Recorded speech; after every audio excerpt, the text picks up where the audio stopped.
Morning Jack. In the autopsy ya oyimba ku Nigeria amene anamwalira pa 12 September 2023 modzidzimutsa Mohbad yatuluka. Edi ndiye nkhani yathu ikutitengera ku Nigeria. Ku Nigeria timapita ndithu kumachitika zodabwitsa, dziko lalikulu kwambiri mu Africa, dziko loti lodzadza mafuta, si dziko losauka.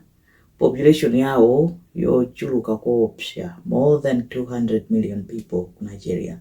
Komanso ma Nigerians anthu ochangamuka, ma get up and go people, si anthu aulesi. Akaona anthu mukupanga chinthu amapita pompo tikukaphunzira ndikuchitanso craft nawonso tikuyamba kupanga zomwezo eti sachedwa eti ndi anthu achangamu. Tsopano inu ngati muli ndi chakumwa tagwirani changa chili apocho tendicheze. Olerioluwa Aloba anabadwa pa 3 January 1996. Nickname yake Mohbad, dzina lomwe anatchukira nalo chifukwa cha talent yake yoyimba. Anachoka kubanja losauka koma anali ndi talent kwambiri yoyimba mpaka anasaina ndi amati Marlian Records ya oyimba wina wake otchuka kwambiri ku Nigeria dzina lake Naira Marley. Amayimba kumene kwa 90 nyimbo zake, achina Peace, achina Talk About Me. Nyimbo zina zomwe anayimba anapanga feature anthu ngati achina Davido, Zlatan, achina Naira Marley, achina Lil Cash. Anali munthu oti he was on the up and up. He was coming up. He was actually getting big.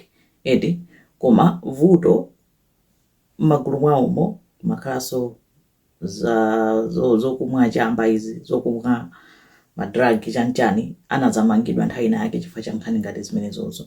Koma kukhala ngati kunali kusamvana kwambiri ku Marlian Records kwakeko moti anafika point yonena kuti amangoyambana. Kenako chifukwa cha kusamvanako anaona kuti bora azitomoke azikamba kupanga zina ndi ena. Ndiye mu 2022 Mohbad anadomoka mu Marlian Records amafuna akajoine kwina, koma akuti atadomoka anamba kuopsezedwa kupangidwaso bully kunena kuti ukangwerekeza kusaina ndi ena ndithana nawe. Ndara amakhala moyo wa mantha kwambiri akuti bullying yake inali yamphamvu woopsa. Anayesera kupita kukanena ku polisi koma palibenso amene anamuthandiza. Ola polisi wonso kuoneka ngatiso kuti anapeza kuti anachoka kumwa manthaso kunena kuti amazifira ngati kuti sanali safe kwina kulikonse. Akuti masabata angapo before kumwalira anapitanso ku concert kwina kumeneko anakanganiridwa, anamenyedwa ndithu. Magulu amamuza kuti ammenya koma makhala anthu oti sakudziwa amene amampanga atake, anachita kuchoka chothawa. Nde Mohbad analili mkazi wake Omuyumi anaiso ni mwana wang'ono eti mu 2023. Analonera kuti analibe akuchita consider zone wala kujoina record label ina chani koma amakhala moyo uja wa mantha chifukwa chonena kuti amakhalira kuyang'ana over his shoulder because every time amaona ngati kuti ena ake ali after him. He became very paranoid chifukwa cha zimenezo ma allegations of violence ndi ma threats amene amakhalira kudani kulandira. I think inali case of competition, koma bad kind of competition kuti munthu udzifika pomakhala ndi mantha eti una kuti anthu ngati simukumvana you leave, sukhala pomwepo pamene sukupindula. Koma nokuti no wachoka azikuopsezanso kunena kuti ukangoyerekeza kusaina ndi ena ndiye kuti tithana nawe. Zosakhala bwino koma izozo ndizomwe amapanga face. Ndiye moyo wake amakhala wa mantha. Atanafika point yoti amatha kumakanika kupita ku show, amatha kukanika kupanga mashow kuti apita akayimbe chifukwa choti amangoopa nangazi amangoopsezedwa penanso samadzora anthu ena kumuopseza ndi ndani. Nde amangoona ngati wina wake adzampanga chipongwe koma samadziwa kuti ndani. Pa 10 September 2023 Mohbad anali ndi show, anapita ku concert anakayimba. Akuti show yake amayitchula kuti The General Beaters Ikorodu Show. Anakayimba kumeneko. Atamaliza kuyimba kumeneko anapeza kuti angasi anthu oyimba eti amakhala ndi gulu lawo lomwe amayenda nalo chani. Ndi anapezeka kuti anayambana ndi wina wake kumeneko kuyamba kukangana. Mkazi wake anali komweko anatenga mwana. kunali gulu losiyana-siyana, anthu ambirimbiri, maina ambirimbiri onena kuti dzitchula kuti dzina lili tichitana confused. There were just too many people involved. Nde anapeza kuti atanayamba kufuna kumenyana ndi nzake wina, koma nzakeyo anapeza kuti sanafune ndeuyo, anathawa, anakankhana nzakeyo nkuthawa. Nde iye atapsa mtima anamenya chibakera pa glass. Atamenya chibakera pa glass paja akuti anazipweteka, anachekeka pa elbow. Anakhanga tuwachekeka pa elbow. Koma kuchekekako kunkaoneka ngati kwa simple, koma pamaoneka pa deep akuti anapanga panatuluka magazi. Anzake ena anamtenga mkazi wake osananyamuka, anapita anabwerera ku nyumba wavulala. Nde akuti mkazi wake anamuzota tipite ku chipatala. Nde iyeyo ndi mantha ake ati amene amakhala nawo aja amaopa nkupita ku chipatala komwe, kuti anthu amakhala ndiopseza ndipita bwanji ku chipatala. Nde ananena kuti sindinachekeke kwambiri, ndikhala bwinobwino. Atanatoke ati mkazi wake anapaonanso kunena kuti koma mukanapita ku chipatala. Ananena kuti aya sindipita ku chipatala, aya atamaopa kupita ku chipatala kuti anthu anganchiteko chipongwe ku chipatalako. Anakhala ati nzake wina anaona, atanamufunsa kuti supita ku chipatala pamene wachekekapo. Atananena kuti ndikhala bwinobwino. Limenelo akuti linali Sunday. Linafika Monday ati mene kumacha kono uchona utatupa zochita kuopsa ziti mkazi wake kututumuka, anamuza kuti no tipite ku chipatala nkono. Iye ayi sindingapite ku chipatala. Ati nzake winanso anamuza kuti koma nkono tikanapita ku chipatala. Iye ananena kuti ayi kuli bwino mundipezere dokotala ndi nesi abwere ku nyumba kuno azandichite treat. Ati anthu aja anokuyamba kumayang'ana kuti ndi dokotala kapena nesi tingapeze kuti.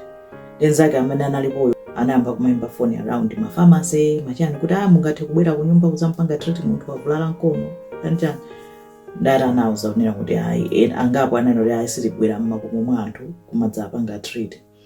Kenako ati nzakeyo anamusira namba ya nesi wina wake kuti pali nesi wina wake akuza kubwera kuzatani kuza kupanga treat.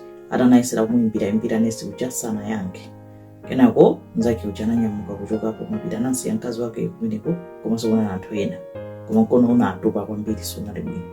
Atanamuyeseraso tete ngopita ku chipatala. Atanati ayi chipatala ayi ndikuopa. Kenako akuti nesi uja anazapezeka, ananena kuti ndibwera. Ndi nesi uja anapita ku nyumbako, anapezeka kuti anapita kukaona pabalapo chani. Ati nde anatenga mankhwala injection kumbaya. Atanambaya ma injection atatu. Atatangombaya wachitatuyo mpameneno anayamba kubanika ukuma. Ine sindikumva bwino kuyamba kuphupha pamene pacha. Anthu ndi chani munthu akukanikadi mpakana kudzuka pamene pacha ati ndifuna kukodza. Ati mkazi wake anamuthandiza kuyimirira kupita naye ku toilet. Atanapita toilet kuja anakodza. Kenako kuyamba kusanza. Kuchoka pameneko atanagwa pansi. Mpameneno amamunyamula munthu uyu uchitika ndi chani, alikamba panga paniki. Ati nde panalibe galimoto pakhomo pauko chifukwa chenali galimoto inali kwa mekaniki. Mkazi wake anathamanga imeneyo tu sono nkhanizi zakambidwa mosiyana-siyana ndi anthu osiyana-siyana, aliyense amakamba version yake. Nzake anapereka namba ya nesiyo, anafotokoza. Mkazi wacheyu anafotokoza. Abambo ake aliyense amafotokoza mbali yake. Then ngotenga ma snippets ankhani zonse ndikuwayika pamodzi chifukwa kuti ndifotokoze kuti uyu ananena kuti mwakuti uyu ananena ikhala it will be too long. Koma in the end anapezeka kuti anakapempha kwa neighbor transport galimoto. Aneba adananena kuti okay chabwino tibwera. Aneba ananyamuka kupita kumene kuja ndi galimoto yawo. Atafika anamunyamula kumulowetsa mgalimoto. Atikukwesera kuti athamange ku chipatala kupeza pansi upodzadziratu traffic ya bloka. Ndi anapeza kuchipatala anakafika koma mochedwa. Ndi muja pana atuluka ma video anthu tinkaona Mohbad akulira ali mchipatala. Okay. Èmi nìkan mo mú, kò sẹ́ni tó sọ pé kó mú rẹ̀ o. Wọ́n nìkan. Wàláhì tàlẹ́ ògbọ́n Ọlọ́run tó dá mi rí mi nípa ọ̀rọ̀. Mo máa ń fọkàn sọ́yà lọ fi ṣe báyìí fún mi. Ìgbà tí mo wá dá mu, wọ́n wá ní pé àyèmí o, pé mi báyìí o. Akulira kuti sakumva bwino, analira. Koma according to mkazi wake sanakhalitse ku chipatala. Iye akuti nesi anapita nawo nde iye anatuluka chifukwa amamfunsa nesiyo kuti wambayira chani wampatsa chani, nde iye amayesera kufotokoza. Ndi atali panja akudikirira panangotha 15 minutes akuona doctor akubwera akumuuza kunena kuti Mohbad wamwalira. Ndi ati iye samakhulupirira amati mukunama sangakhale wamwalira, munthu atabwera naye anali bwinobwino anamunyamula mtenga akuti akupita ku chipatala china fa samakhulupirira zoti wamwaliranso. Atanapita ku chipatala china, ku chipatala kujaso kuyamba kumuyeza kutani wita naso nesiyo atanali pomwepo kumufunsa kunena kuti wamubayira chani. Ati nesiyo dzina lake Feisayo Ogedengbe nde nayeso anayambanso kufotokozaso pamene panja kuti ndamubayira zinthu izi, koma sipanatenge nthawi madoctors amene ananena kuti ayi munthu uyu mwatibweresera oku 5. Ati mkazi wa Mohbad ndi azinzakewo amene analipo anatenga thupi la Mohbad lija sanapite umotchale, anabwerera nalo ku nyumba.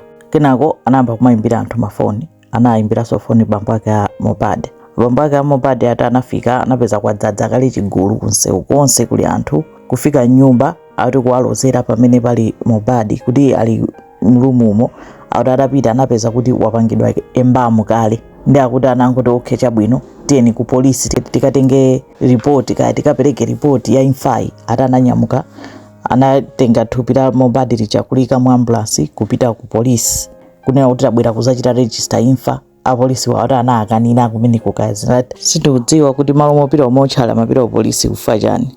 Anangochoka pamenepo basi abambo a Mohbad acha kuchita decide kuti basi tikaike maliro, zonena kuti iwo poyankhula amanena kuti chilichonse sichinali bwino, iwo ali ndi zikayiko zawo amamukayikira mkazi wa Mohbad kuti chilipo chomwe anachita, ena amakayikira ena aliyense amangoloza nzake dzala kuti mwina anampanga chipongwe ndi uyu, iyi mwina nesi anachita kutumidwa, iyi mwina anatani. Koma abambo a Mohbad anangonyamula maliro kuti basi tupita kukayika pompo. Anthu kumadabwe kuti changuchi bwanji mpaka anakagula bokosi, kungogula bokosi osamuyenzaso bwinobwino mpaka ati anachita mutchola khosi kuti akwanire mu bokosimu fa linali bokosi laling'ono. Changu chake chodabwitsa basi unyamuka kupita kukayika maliro. Anthu mene dziko lonse limadzadziwa za maliro a Mohbad akuti ayikidwanso kale. Mpameneno fans inayamba kuvuta kuti chachitika ndi chani, kuyang'ana ma video amene Mohbad amalira ku chipatala kuyang'ana chani, ndi anthu amaona kuti ayi pachitika chinyengo china chake apa iti ndi fans ndi pameneno inazavuta kwambiri ndi kuyamba justice for Mohbad. Anavuta anthu anavuta mpakana anapezeka kuti apolisi analowererapo kunena kuti no izi zimene zililimu tikuyenera kufufuza kuti chachitika ndi chani. Anamangapo anthu angapo, anamanga nesi, anamanga nzake uja spending chifukwa choti ndi amene anapereka namba ya nesi, anamanganso munthu wina amene anathandiza kumayimbira nawo nesi uja, plus munthu wina anamanga anthu follow. Of course spending anatuluka after 4 months, nesi yo ali pa bail. Ena amafuna Naira Marley amangidwe, amati ayi mwina iwo ndi amene anamtuma nesi uja.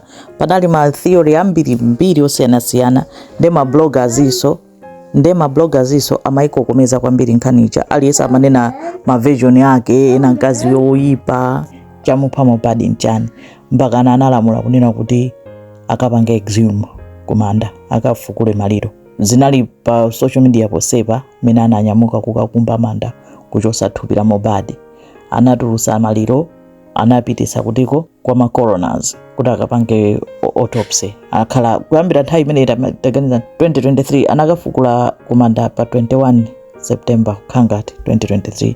Akhala akufufuza report yoyamba inanena kuti zikuvuta kupeza chilichonse ifo chino kuti thupi linalitaonongeka kale, koma anapanganso commission investigation ina.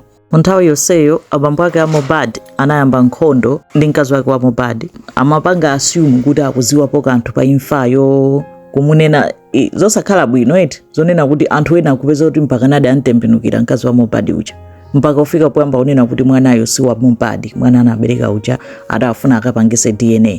Komanso pansi pa zonsezo abambo ake a Mohbad atafuna chuma cha Mohbad chicha, kuti mwanayo si chuma chake, akuti afuna ma password ya YouTube ya Mohbad, afuna ma royalties kuti akuyenda bwanji, zoterozo zoti khangati kuti no nganizalowa kuchuma. Pamene ma bloggers aja nawo akakamba za Mohbad akumapeza kuti amakhani ma views ambiri apanga drama, nde palikagulukena kakangoiko kankhanicha kwambiri justice for Mohbad uja anasandukano njira yopangira makobidi nde apapa kunatulukano chani kunatuluka report.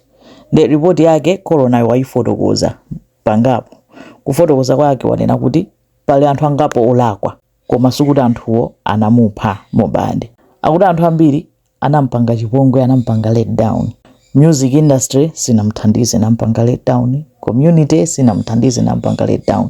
Ma threats ose amampanga threaten wo kutani anampangisa kuti akanike ndi kupita kuchipatala komwe chifukwa choti akupanga mantha, akupangidwa bule. Yendi ndi ananena kuti cholakwa china ndi chimenecho. Cholakwa china mkazi wake iyeyo akuona kuti amuna acha avulala, angonena basi mwaize ayi tiyeni kuchipatala basi tiyeni kuchipatala, koma palibe chomwe anachita. Munthu akunkanira koma aona kuti akudwala akanapanga persista kuti tiyeni kuchipatala. Mene munthu mkazi wake ungapangira kuti no mwavulala tatiyeni kumpanga push kuti apite kuchipatala. Koma according to anthu amene anali around akuti iyeyo soso amalabadira ndi komwe, if anything azinzake ndi amene amakhala kumamukupiza kutani ndi nayenso analakwitsa. Komanso akuti analakwitsanso kualekerera abambo ake a Mobad kuti angobwera kuzatenga maliro nkukatani ndikukayika usachita challenge kuti zikukhala bwanji muzangonyamula maliro choncho bwa. Komanso akuti sanapangeso react moyenerera kuti mene anafera modabwitsa chanchani kuti iye amangokhala ngati kuti basi chonsecho dziko ndi lomwe linavuta kunena kuti chachitika ndi chani, anthu ndikuvuta. Ataonano kuti fanzi yavuta kwambiri pamene nayenso anayamba kumatani kumayankhula kuti apapa mwina chanchani, koma sanapange react ngati mmene munthu mkazi wache angapangire react. Koma it doesn't mean kuti yeye anamupha, kungoti sanapange react appropriately. Chimozimozi abambo ache oso akuti analakwa. Chomwe analakwa iwo kukhala kholo akuuzidwa kuti mwana wanu amwalira mosadziwika bwino, sakuzimvetsetsa iwo chimene angangofikira kungonyamula munthu mwana wawo kukangofikira omuyika m'manda, osafufuza kuti chachitika ndi chani, osanena kuti ndikufuna police inquiry, osanena kuti ndikufuna ndimve kuti amuyeze mwana wanga zayenda bwanji. Basi chinthu chomwe anapanga ndikungofika za mavuvu kumupanga push aside mkazi wake, kunyamula maliro ndikukayika ndikuyamba kuloza anthu dzala. Iwo if anything ndamene anasokoneza zambiri chifukwa chonena kuti nangasithupi linayikidwa m'manda kena kukavutulusidwa litaonongekanso nkuyamba kuti ayambe kupanga maotopsy chani kunena kuti nawo sanaononga zinthu kwambiri, koma iwo sanaphenawo mwana wawo. Kunalibenso mmene zonse zimachitika, anangobwera nkuzasokoneza zinthu afterwards. Nani nawonso anapangaso zawo koma basi anthu kulakwitsa anthu amalakwitsa pena mutu sukugwira ntchito mwana wako amwalira sukuganiza bwinobwino kapena. Kenako akuti wina amene analakwitsa ndi nesi. Nesi uja atamfufuza anapeza kuti sinesi weni alibe ndi license yomwe yokhalira nesi. Mankhwala amaperekawo osadziwika bwino, zosadziwika, anangombayira munthu ndi mankhwala amene anambayira nesiyo amene anamupha. Koma saukhulupirira kuti kapena anatumidwa kapena chani, ayi panangopangika clinical negligence. Chibwana chinaphetsa anthu zomwezi kuti nawonso acha Mobad usamayenera kungoitana munthu osamudziwa kuti kungoitana ayi wina wake ndi nesi bwera azakubayi munthu azikubayira zinthu nthupi oti sukumuziwa olo kuti ndi nesi sukudziwa. Kunali kuti iye inali njira ya haso yake yodyera munthu oti alibe license ya nesi yomwe akukhala ndi mankhwala kuti sakuwadziwa nkomwe sakuwamvetsa nkumabayira anthu. Zomwezi yati manena ziya zoti ayi akuti pakona pakuti amagulitsa mapiritsi koma mapiritsi osumukudziwa nkomwe kuti mapiritsi muli chani, anthu ndikumakangula. Zimene ziyazenza dangerous. Nde a coroner's office apeza kunena kuti Mobad anafa chifukwa cha clinical negligence. Anayitana munthu oti sakumuziwa, si registered nesi, opanda license, oti akumbaya zinthu zoti sakuzidziwa, ndipo ndidzimana ambayadzo zimankhwaladzo zomwe anapanga react. Komanso atapanga react sanathamange naye kuchipatala nsanga komwe mwina akanatha kupanga reverse my effects azomwe anambayirazo. Nde chomwe apeza kunena kuti chinamupha Mobad ndi nesi ndi mankhwala amene anambayira. Nde akunena kuti a coroner's office apempha kuti nesiyo afufuzidwe ndipo achitidwe prosecute chifukwa cha zimene anapangazo, chifukwa amene ali ndi mulandu ni nesiyo. Anthu ena onsewo alipo zambirimbiri zomwe analakwitsa koma sanamuphe nawo Mobad.